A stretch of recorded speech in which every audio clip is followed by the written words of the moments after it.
to get done, you are going to need at least some Republicans to come over. Why not start with a one-year extension or potentially even a two-year extension?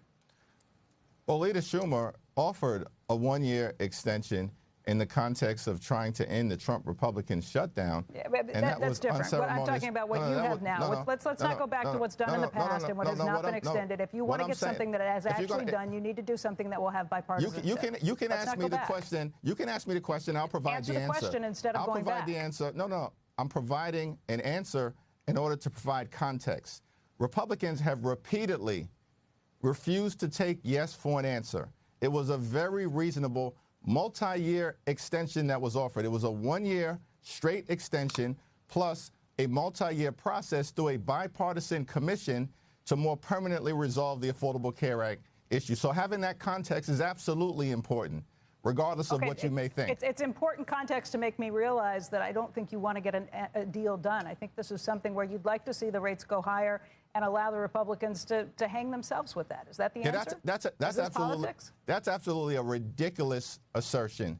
And really, shame on you. 3 years is not going to get passed, so what do you do? Shame on you for saying that. Because we're fighting. It's not a partisan issue for us. In fact, the states that are most impacted as it relates to an Affordable Care Act tax credit expiration are all Republican states. We're talking about West Virginia, Wyoming, Alaska, Mississippi, right? Tennessee. Over and over and over again, we can go through the list. That's why you probably have some Republicans who would sign on if you guys could come up with something that actually looks like a bipartisan deal. Listen, this is not a partisan fight for us. It's a patriotic fight.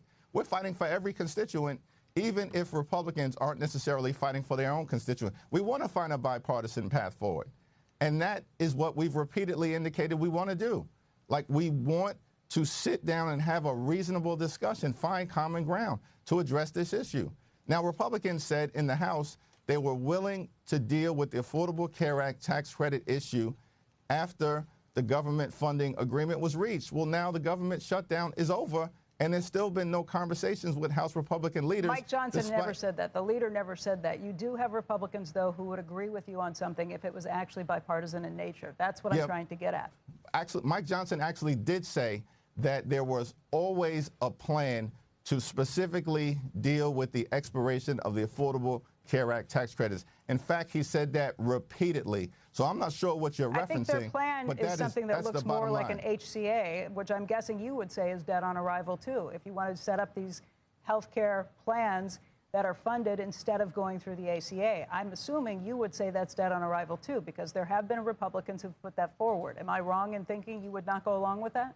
What I'm saying is that what's in front of us is the immediate expiration of the Affordable Care Act tax credits. Republicans have had all year to deal with this issue, and they've refused to do it. So they're the ones who are not interested in finding a resolution to a health care crisis that they've created, including passing a bill that enacted the largest cut to Medicaid in American history. And because of their policies, hospitals, nursing homes, and community-based health centers are closing throughout America, including in rural parts of the country.